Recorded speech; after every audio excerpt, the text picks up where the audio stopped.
Building bridges. What does it take and what does it mean to be a good bridge builder? My name is Caelan Tiongson, and I'm super happy that all of you could be here this morning. So today I'm going to be presenting to you my senior portfolio. So for our senior portfolio, we had to integrate a theme in this presentation, and for me, I wanted to focus on PR. I spent so much time with PR these last couple of years that I thought it would be really cool to integrate a theme that related to that into this presentation. So for my theme, I decided to choose bridge building. I see PR as the perfect analogy to bridge building. It's maintaining a relationship between a company or organization with the public. So you're this middleman and you're essentially a bridge. And you have to maintain this bridge, and it's a working relationship, and it takes time, it takes effort. And I know that with bridge building, there's a lot of stuff that goes into it, like planning, execution, and getting the right materials.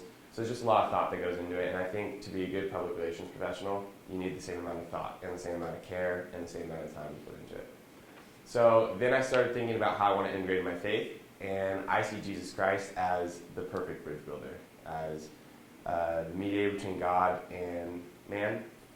Christ has always been the perfect example of how to maintain a relationship, and I think it is very important to relate that to your profession, especially as Bible students. So today I want to explain how Christ has worked and focused and taken the perfect steps in my life as a bridge builder and how it's affected me personally.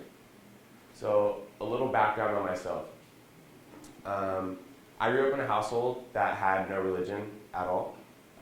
I was a classic case of getting caught up in what the world had to offer and what the world told me was good and what was satisfying. So throughout high school, I had like my partying phase, and there was a lot of things that I wasn't into that were good or beneficial to me whatsoever. This continued into my freshman year of college, and one night I had a sort of a rock bottom kind of experience. I woke up the next day and I decided, whoa, like, what am I doing with my life? I need to make a change. So this change came in the form of, maybe I should start going to church somewhere. Church, that's what people do. They seek religion, and yeah, that's what I started to look for. But there's one group of people I would not talk to, and that was Christians, because I was involved in Young Life and youth groups, and some of these kids were out there partying with me and up to no good. So I was like, there's no way I talk to Christians. Christians are the worst. They're hypocrites. I can't talk to them. They don't know. They can't offer me anything. So my search for religion was kind of uninspired to begin with. Although I did hit a rock bottom and I was looking for a change, I wasn't really on fire looking for anything. I was kind of just asking questions here and there as I went along.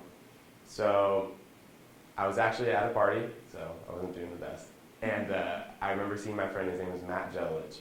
And Matt was not drinking, he wasn't doing anything, he was just being a good guy, socializing. And I remember thinking back, in high school, he was always doing the same thing whenever I saw him at parties as well. So I approached him, and I asked him, I said, Matt, why do you act the way that you do? And he instantly responded, I guess it's because of the church I go to. So I asked him to explain a little bit more, and rather than explain more, he said, well, I have some people you could talk to that can explain a little better. So Matt ended up introducing me to Mormon missionaries. He was a member of the Church of Jesus Christ of Latter-day Saints, and he invited me over to his house, invited the missionaries over, and they began to teach me lessons about their church. So from the perspective I was coming to, I was looking for a lifestyle change. That's what I thought religion was. I thought religion was acting right in order to be in good standing with God, and just coincidentally, the Mormon Church taught exactly that. There's a lot of doctrine that was thrown my way that I never truly bought into, I would say. But the lifestyle change was so appealing to where I was at this point in time, that it really just sucked me in and like hooked me. When I look back on it, this is a perfect example of Christ's bridge building with me.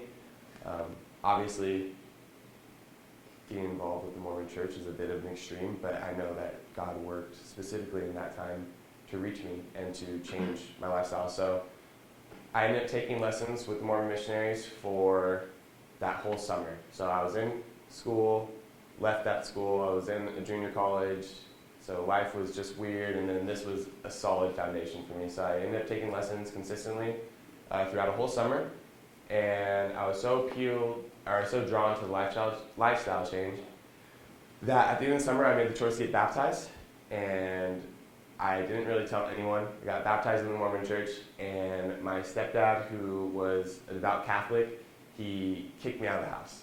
So joined the Mormon church, thought I was making this great decision for my life, and then boom, I'm homeless. So I can't really support myself. I don't know what to do. I was couch surfing for a few weeks, and then the missionary who's taught me, his parents actually opened up the house to me in Utah. So I moved up to Utah, lived with the missionary's parents for a little while, and then as soon as I had enough money, I moved out, and I started going to school at Utah Valley University, and I lived that whole year independently up in Utah. So another example of looking back on Christ's plan for me, I grew so much from being an irresponsible kid who was partying all the time to being a self-sustaining young adult, essentially, at a young age where I was kind of forced into that situation. And it was hard and it came along with its hardships, but I know that it was growing me at the same time.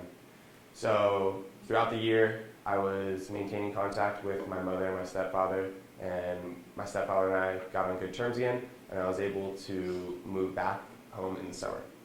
So in the summer, I came home, and I came home to the home church where I got baptized as well. And because I'd been a member of the Mormon church for a year, I was eligible now to go on a mission.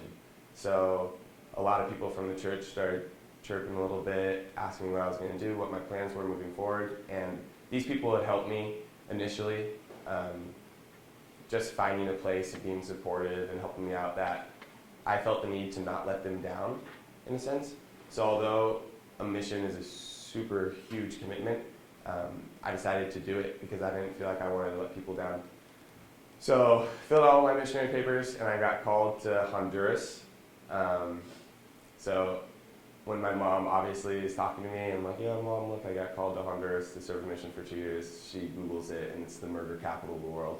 And you're like, oh, yeah, I don't know how they chose that. But I go to the missionary training center for 9 weeks. I learned Spanish, fluent Spanish. That's the one thing that was crazy. Fluent Spanish. I went to Honduras, but only a couple weeks in Honduras, I was actually transferred to Dallas, Texas. So it's kind of a weird thing. It doesn't usually happen. And I went to Dallas, Texas. I was Spanish speaking, and I started my mission. So 6 in the morning every morning, going out, teaching anyone you run into, going on your normal tracks, and talking to whoever you see, and going to bed 1 o'clock in the morning, and then every day just restarting. So I started reading. You study in the morning for 3 hours, and part of your study is reading the Bible. And when I would read the Bible, I would read the Gospels, and things started to not make sense to me at all. I couldn't understand how by His stripes we are forgiven, and how Jesus paid it all related to you have to do this, you have to do that, you won't get to this level of heaven, you won't be in this favor with God. And it started to not make sense to me. So I started to really question what I was doing out there. I became pretty depressed, actually, because I felt like I was going out teaching people stuff that I didn't believe. I started to lose weight, and there was just a really bad, dark time for me. And I asked to go home, and they know that if a missionary goes home, they usually don't come back, so they're really reluctant to do that. So I ended up getting to a point where I was too unhealthy to actually stay, so they had to send me home. So I went home, isolated myself from everyone. No talk about religion from anyone outside, and I just got into the Bible because that was the only thing I really trusted. And I don't know why I felt that way, but I did. And yeah, after reading the Gospels over and over again, honestly, for about 2 months, I decided that I didn't want to be a Christian, but I wanted to be a Christ follower. So I was really reluctant to call myself a Christian, but I ended up reconnecting with some old friends who had connections at Westmont. I went up there one weekend to visit my best friend who went to Westmont, and I went to a church service, and during worship, I just broke down, and I realized that I am a Christian. That's what a Christ follower is, I'm a Christian. And that started my walk to Biola. I ended up using basketball as a way to get back into school, and by very fortunate circumstances, I was able to find myself at Biola. So, brings me to my next part of my presentation, is what Biola means to me. So, Biola is just so huge. So, Christ took me from this kid who had no religion growing up, took me through this Mormon experience, had a really rough time, and then I just, boom, landed at Biola. So I've been a Christian for 5 months, and I'm just in Biola. So I'm super insecure. I don't know any worship songs like everyone else knows, and I'm just like feeling out of place, and I'm excited at the same time. So here's another example of God just perfectly planning out my life. He surrounds me with just spiritual mentors. So through basketball, I met 2 of my best friends I'll ever have, Andre Murillo and Cody Whittick, and they just really helped me along. I was able to open up to them about my experience that I was actually pretty ashamed of at the start, because at Biola you hear like there's a lot of talk when you talk about Mormonism about how could you ever believe that stuff. So obviously there's that little overshadowing about it. But I was able to like make connections. That's actually Andre's head right there. Didn't notice that. But yeah, they just really helped me along, and they equipped me with the tools and just showed me the love and compassion that brothers in Christ should. That really helped make me comfortable here and made me buy into Biola, and it's been the best choice of my life because I love Biola, and it's just been so great to me. And then actually, now that it's my senior year, I've actually taken the role that they've given me. So now I'm the team captain, and I have this responsibility and this role to not only lead on the court, but lead off the court. So I've just been given this great experience from going to being a young Christian to leading my teammates to Christ. And even this year, I've just seen so much fruit from being able to talk to my teammates and see where they're at, and to be able to share my story, and it's really just been a blessing.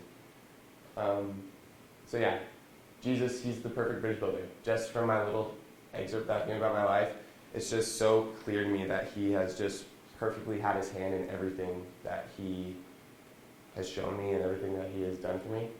And yeah, I'm just so grateful for that. And every day I'm understanding grace a little bit more. And yeah, I just continue to pursue him as the bridge builder he is. So what now? My experience at Biola, being on the basketball team, has really limited me professionally, in a sense. I haven't had the opportunity for a ton of internships, and even with that, the internships that I have had, it's really just been a crunch in terms of building a resume. I've kind of had to take what I've been given because it's so hard to fit in my schedule.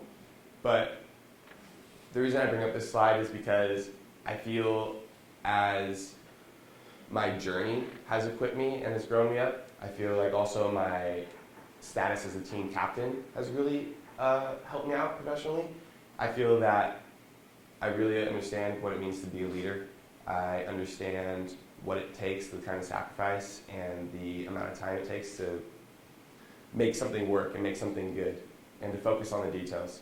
So I just threw this out in there because, yeah, I know that Christ has prepared me perfectly for the next step in my life, and as it approaches, although my resume doesn't necessarily say so, I know that I'm equipped, and I know that if given the chance, I will succeed because of the time, the effort, and the discipline that I've learned, not only from basketball, but from my religious experience as well. So, not quite time for Q&A. I just wanted to share one more thing. I know that moving forward,